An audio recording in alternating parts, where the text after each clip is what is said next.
మీరు జాలి కలిగినటువంటి మనస్సును, దయాళత్వమును, వినయమును, సాత్వికమును, దీర్ఘశాంతమును ధరించుకొనుడి అంటున్నాడు. దేవుని నామానికి మహిమ కలుగును గాక. చూడండి, ఇక్కడ 5 లక్షణాలు మనకు కనిపిస్తున్నాయి. ప్రతి ఒక్క వ్యక్తికి ఉండవలసినటువంటి 5 లక్షణాలు, దేవుని బిడ్డలుగా ఉన్నటువంటి వారందరికీ ఉండవలసినటువంటి 5 లక్షణాలు.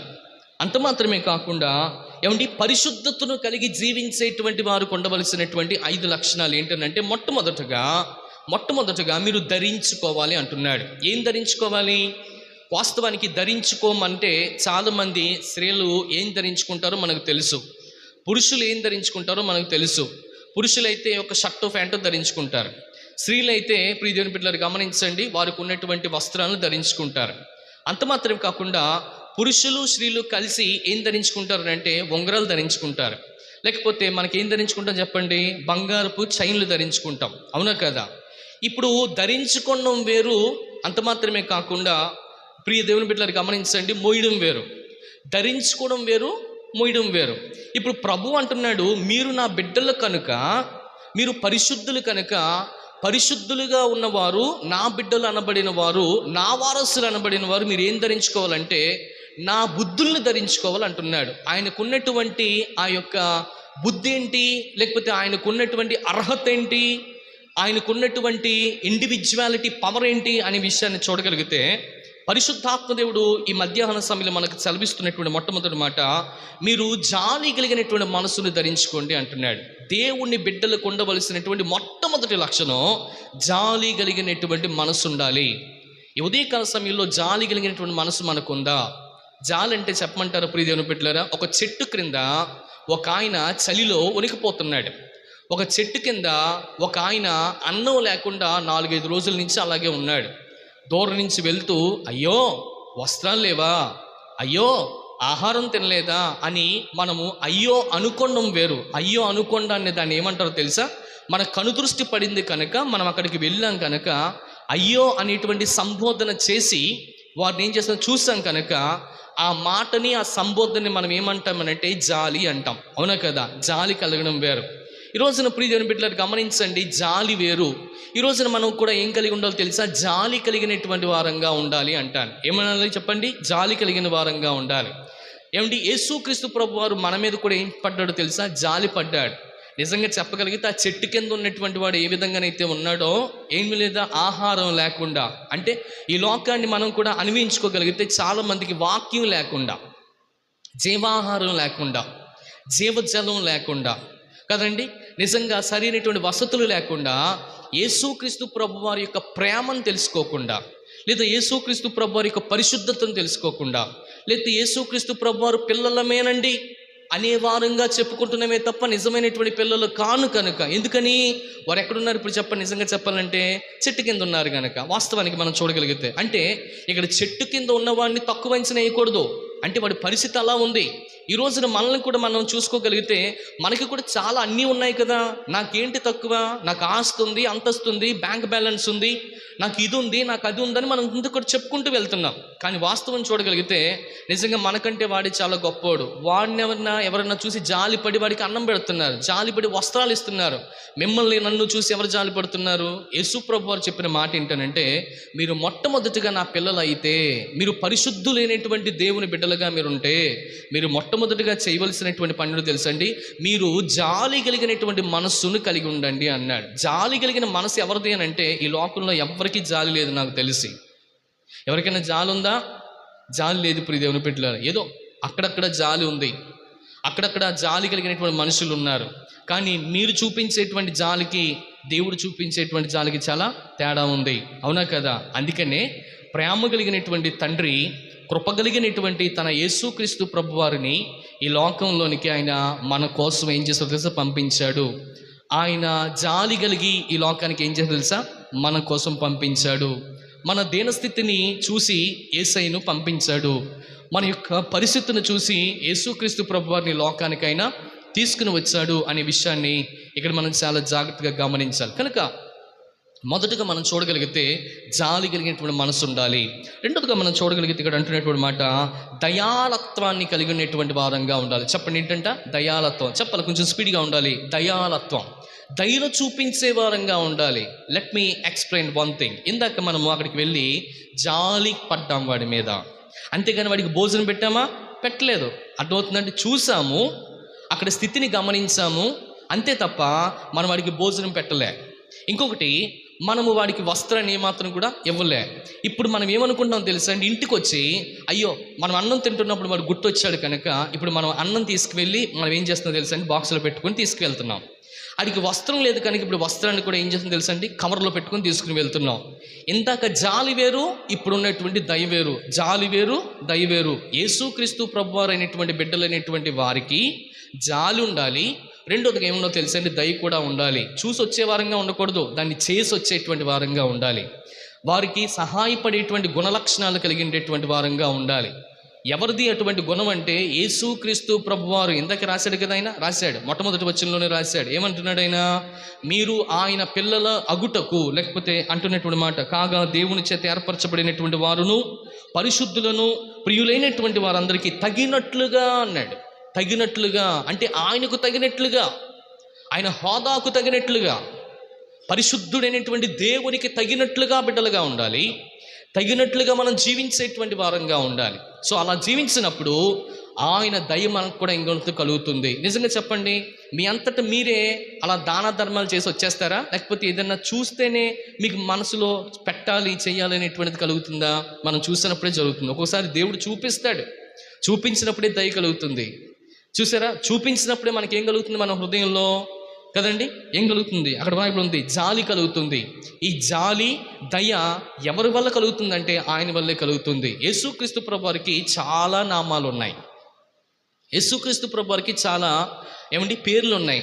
ఆ పేరుల్లో ఆయన జాలి కలిగిన దేవుడు, ఆయన దయ కలిగినటువంటి దేవుడు, ఆయన కరుణ కలిగినటువంటి దేవుడు. అంటే చూసారా, ఎవరికైనా అటువంటి పరిస్థితుల్లో ఉంటే ఆయన కరుణించడానికి, వారి దగ్గరికి చేరడానికి, వారి అవసరతలు తీర్చడానికి ఆయన సిద్ధంగా ఉన్నాడు. కనుక పౌలు అంటున్నటువంటి మాట ఏంటో తెలుసండి, మీరు కూడా ఆయన మనసునే కలిగి ఉండండి. ఎటువంటి మనసు అంట? జాలి కలిగిన మనసు కలిగి ఉండాలి. రెండోదిగా అంటున్నాడు దయ కలిగినటువంటి మనస్సును కలిగి ఉండాలి. రెండోదిగా అంటున్నటువంటి మాట, వినయము కలిగినటువంటి వారుగా ఉండాలి అంటున్నాడు. వినయము చూడండి ఏంటంట, వినయం. చాలామంది మన బిడ్డలకి వినయ్ అనేటువంటి పేరు పెడతాం. చెప్పండి ఏంటంట, వినయ్ అనేటువంటి పేరు పెడతాం. అవునా కదా? పిల్లలకి చాలామంది వినయ్ అనే పేరు పెడతాం, కానీ నిజంగా చెప్పగలిగితే వాడికి వినయం ఉండదు కదండి. ఏ పేరైతే పెడతామో దానికి వ్యతిరేకంగానే ఉంటారు తప్ప పిల్లలు దానికి సరిపడినటువంటి విధంగా ఏమాత్రం కూడా ఏ పిల్లలు కూడా ఉండరు. ఇప్పుడు వినయ్ ఉన్నాడు అనుకోండి, ఉదాహరణకి, వాడి జీవితంలో ఏమాత్రం కూడా వినయం ఉండదు.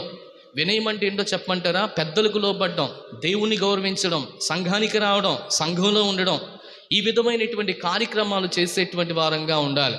ఇవన్నీ కూడా ఎవరు చేస్తారంటే దేవుని బిడ్డలుగా ఉన్నటువంటి వారు మాత్రమే చేస్తారు. అంత మాత్రమే కాకుండా అక్కడ వ్రాయబడినటువంటి మాట, ప్రియమైనటువంటి వారైనటువంటి తగినట్లుగా పరిశుద్ధత కలిగి ఉన్నటువంటి వారు మాత్రమే చేస్తారు, ఇకెవరు చేయరు. కనుక మనం కూడా యేసుక్రీస్తు ప్రభు వారి యొక్క మనస్సును కలిగి ఉండవలసిన వారంగా ఉన్నాం. ఇప్పుడు చెప్పండి, యేసు ప్రభు వారికి ఇంకొక పేరు కూడా ఉందంట. ఏం పేరు అది? చెప్పండి. వినయ మనస్కుడు ఉందా లేదా? యేసు ప్రభు వారికి మంచి పేరు ఉంది. ఏంటింట? వినయ మనస్కుడు. అంటే ఆయన తండ్రికి వినయముగా ఉన్నాడు, అలాగే సంఘానికి కూడా వినయముగా ఉన్నాడు, మనకి కూడా మాదిరిని చూపించేటువంటి వ్యక్తిగా ఉన్నాడు. కనుక అటువంటి జాలి, అటువంటి దయ, అటువంటి కదండి వినయము కలిగినటువంటి వారుగా మనం కూడా ఉండాలి. ఎందుకంటే ఈ 3 లక్షణాలు ఆయనకు ఉన్నాయి, ఈ 5 లక్షణాలు ఆయనకు ఉన్నాయి. కనుక ఆయన బిడ్డలుగా ఉన్నటువంటి మనకు కూడా ఉండాలని ఇక్కడ ప్రభు మాట్లాడుతున్నాడు. ఇకపోతే 4వ మాట అంటున్నాడు. ఏంటో తెలుసండి, సాత్వికాన్ని కలిగి ఉండాలి అన్నాడు. ఏమన్నాడు? సాత్వికం. సాత్వికం అంటే చెప్పండి, తగ్గించే జీవితాన్ని కలిగి ఉండాలి. వాస్తవానికి మనలో తగ్గించుకునేటువంటి జీవితం ఉందా? ఒకవేళ భార్య ఏదన్నా అందనుకోండి, భర్తను తగ్గించుకునేటువంటి జీవితం ఏదన్నా ఉందా? ఒకవేళ భర్త ఏదో కోపంతో అన్నాడు అనుకోండి, భార్య తగ్గించుకునేటటువంటి తత్వం కలిగి ఉందా? వాస్తవానికి ప్రియ దేవుని బిడ్డలారా, మీరు బాగా గమనించండి, మనలో చాలామందికి తగ్గించుకునేటువంటి మనస్సు లేదండి. క్రైస్తవులుగా ఉన్నటువంటి మనకి మొట్టమొదటిగా దేవుడు చెప్పేటువంటి మాట తెలుసండి, నువ్వు తగ్గించుకోవాలంటున్నాడు. బహుశా నువ్వు ఉద్యోగం చేస్తున్న దానివే, నువ్వు మంచిగా వ్యాపారం చేస్తున్న దానివే, చక్కటి బిడ్డలు కలిగినటువంటి దానివే, గొప్ప స్థితిలో ఉన్న దానివే, అన్నీ దేవుడు ఇచ్చాడు. అన్నీ దేవుడు ఎందుకు ఇచ్చాడో తెలుసా? ఆయన సాక్షిగా నిన్ను ఉంచడానికి ఇచ్చాడు. అంతే తప్ప సాక్ష్యాన్ని చెడగొట్టడానికి కాదు. ఆయన సాక్షిగా నీవు అనేకమైన వారికి, అయ్యో పలానా చెల్లి, పలానా తమ్ముడు, పలానా నాన్న ఎంత అద్భుతంగా ఉన్నారు అని వారిని చూసి నేర్చుకోవడానికే తప్ప, ప్రియదేవుని బిడ్డలారా, మనంతట మనముగా వారిని కించపరచడానికి ఏమాత్రం కూడా కానే కాదు. కనుక మనకు ఏం కలిగి ఉండాలంటే, నేను అంటున్నాను, మొట్టమొదటిగా ఏం కలిగి ఉండాలి చెప్పండి? మనందరం కూడా సాత్వికాన్ని కలిగి ఉండాలి. చూడండి, మోషే కూడా ఎలా ఉన్నాడో తెలుసా? సాత్వికం కలిగిన వాడుగా ఉన్నాడు. సాత్వికుడు దీన మనస్సు కలిగిన వాడు. ఈ రోజున సాత్వికము దీన మనస్సు చాలా దగ్గర పోలిక కలిగినటువంటిదిగా ఉంటుంది. అయితే మోషే గారికి ఉన్నటువంటి సాత్వికం ఎవరికి ఉందంట? దేవునికి కూడా ఉంది. ఈ రోజున దేవుని బిడ్డలుగా ఉన్నటువంటి మనకు కూడా అదే సాత్వికం కలిగినటువంటి వారంగా ఉండాలి. ఎంత చెప్పాను, నువ్వు ఏదైనా కావచ్చు కాక, కానీ మీలో ఏమి ఉండాలో తెలుసండి? మనసులో తగ్గించుకునేటువంటి మనసు కలిగి ఉండాలి. తగ్గించుకునేటువంటి, లోబడేటువంటి తత్వము యేసయ్య మనకిచ్చినప్పుడు దాని ప్రకారం నడుచుకోవాలి. చాలామంది అంటారు, మీరు ఎవరబ్బాయి బాబు, ఎవరమ్మాయి అంటే, ఏమండి పలానా వారి అబ్బాయినండి, పలానాటువంటి వారి అమ్మాయినండి. అచ్చం మీ నాన్న పొలికి వచ్చిందిరా నీకు, అచ్చం మీ అమ్మ పొలికే వచ్చిందిరా నీకు అంటాం. ఎందుకంటే వాళ్ళ అమ్మని దగ్గరుండి వాళ్ళు చూశారు కనుక, వాళ్ళ నాన్నని కూడా దగ్గరుండి వాళ్ళు చూశారు కనుక, వాళ్ళ పెంపకాన్ని చూశారు కనుక. ప్రియ దేవుని బిడ్డలారు గమనించండి, మనల్ని కూడా పెంచుతున్నాడు ఆయన వాక్యంలో, మనల్ని కూడా పోషిస్తున్నాడు ఆయన వాక్యంలో, మనల్ని కూడా సంరక్షిస్తున్నాడు ఆయన వాక్యంలో. ఆయన జాలినిచ్చాడు, దయనిచ్చాడు. అంత మాత్రమే కాకుండా వినయమునిచ్చాడు. నాలుగోదిగా మనం చూడగలిగితే సాత్వికాన్ని ఇస్తున్నటువంటి వాడుగా ఉన్నాడు. కనుక ఆయన సాత్వికం కలిగినటువంటి వాడుగా ఉన్నాడు కనుక మనం కూడా సాత్వికమైనటువంటి మనస్సును కలిగినటువంటి వారుగా ముందుకు సాగాలని ఇక్కడ వాక్యంలో మనం చూడగలుగుతున్నాం. ఇకపోతే చివరిగా అంటున్నాడు, దీర్ఘశాంతం కలిగిన వారుగా ఉండాలి. చెప్పండి, ఏ శాంతం అంట? ఏ శాంతం? మళ్ళా చెప్పాలి, ఏ శాంతం? దీర్ఘశాంతం. చూసారా, చాలాసార్లు మనం చదువుకుంటూ ఉంటాం, కా గుడిస్తే కాక దీర్ఘం ఇస్తే కీ, గుళ్ళో దీర్ఘం ఇస్తే కీ అని చెప్తాం కదా. చూడండి, ఇప్పుడు దీర్ఘం కదా ఏంటి? దీర్ఘశాంతం. దీకేముంది? ఒత్తుందా లేదా చెప్పండి కదండి? దీర్ఘం. అలాగే మన జీవితంలో కూడా ఎవరు ఏదనుకున్నప్పటికీ కూడా, ఎవరు మనల్ని ఏం చేయాలన్నప్పటికీ కూడా, మీ మనసులో మీరు ఏం చేయాలో తెలుసా? దీర్ఘాన్ని అంటే దీర్ఘశాంతాన్ని వహించేటువంటి వారుగా ఉండాలి. ఎదురు చూసినంత మాత్రాన్ని ఏమైపోరు మీరు అందరూ కూడా, వాళ్ళు అనుకున్నంత మాత్రాన్ని మీరు ఏం చెడ్డోళ్ళేం కాదు. పడిపోయినంత మాత్రాన ప్రియ దేవుని బిడ్డలు గమనించండి, మీరు ఏమాత్రం కూడా చెప్పండి, మీరు ఏమాత్రం కూడా ఏమండి వేరే వ్యక్తులు ఏం కాదు. అర్థమవుతుందా? ప్రజలు 4 విధాలుగా అనుకుంటారు, కానీ ప్రభువు ఏమనుకుంటాడో తెలుసా? ఆయన పరిశుద్ధుడైనటువంటి బిడ్డగా అనుకుంటున్నాడు. ఆయన పరిశుద్ధుడైనటువంటి సంఘంలో నిన్ను ఒక ప్రత్యేకమైనటువంటి వ్యక్తిగా దేవుడు ఉంచాడు అనే విషయాన్ని ఇక్కడ మీరు చాలా జాగ్రత్తగా మీరు గమనించాలని నేను ప్రభు పక్షాన ఈ మాటలు తెలియజేస్తున్నాను. ప్రియ దేవుని బిడ్డలారా, దేవుని నామానికి మహిమ కలుగును గాక. వాక్యాన్ని మీరు బాగా గమనించగలిగితే దేవుని వాక్యం చెప్తుంది ఇక్కడ మాట, దీర్ఘశాంతం కలిగిన వారుగా ఉండాలి అంటున్నాడు. చెప్పండి, దీర్ఘశాంతం కలిగిన వారుగా ఉండాలి. దీర్ఘశాంతం ఎవరు కలిగి ఉన్నారో తెలుసా అండి? ప్రభువు కలిగి ఉన్నాడు. చూడండి, ఆయన మీద కుంభేశారు, ఆయన ఏమన్నా అన్నాడా? ఆయన్ని కొట్టారు, ఏమన్నా అన్నాడు? ఆయన్ని పిడిగుద్దులు గుద్దారు, ఏమన్నా అన్నాడా? కదండి, రాజుల ఎదుట తీసుకువెళ్ళారు, ఏమన్నా అన్నాడా? చూడండి, రాజుల ఎదుట ఆయన దీర్ఘశాంతంగానే ఉన్నాడు. అంత మాత్రమే కాకుండా సామాన్యమైనటువంటి ఉమ్ము వేసిన వారి దగ్గర కూడా మౌనంగానే ఉన్నాడు. నిజంగా ఆయన అధికారిగా ఉన్నాడు, ఆయన సజీవమైన దేవుడిగా ఉన్నాడు, ఆయన సర్వాంగ కవచాన్ని ధరించుకునేటువంటి వ్యక్తిగా ఉన్నాడు. అంత పవర్ఫుల్ కలిగినటువంటి వ్యక్తి కూడా, నేను అంటున్నాను మీరు బాగా గమనించండి, ఒక టైం వచ్చినప్పటికీ ఆ టైంను బట్టి ఆయన వెయిట్ చేసేవాడిగా ఉన్నాడు. మౌనము ఒక్కొక్కసారి అంగీకారమా అర్ధాంగీకారమా అని అడుగుతాం మనం అందరం కూడా. ప్రియదేవుని బిడ్డలు, ఒక్కొక్కసారి మౌనము యేసయ్య జీవితంలో అది అంగీకారంగానే ఉంది. ఎందుకు తెలుసా? ఆయన దీర్ఘశాంతత్వాన్ని మనకు దయచేయడానికి ఆయన మౌనంగా ఉన్నాడు. మరి ఆయన బిడ్డగా ఉన్నటువంటి నీవు ఎందుకని నోరు వేసుకుని పడిపోతావు? ఆయన బిడ్డగా ఉన్నటువంటి నీవు ఎందుకని, ప్రియ దేవుని బిడ్డలు గమనించండి, కయ్యానికి కాలు దూతావు?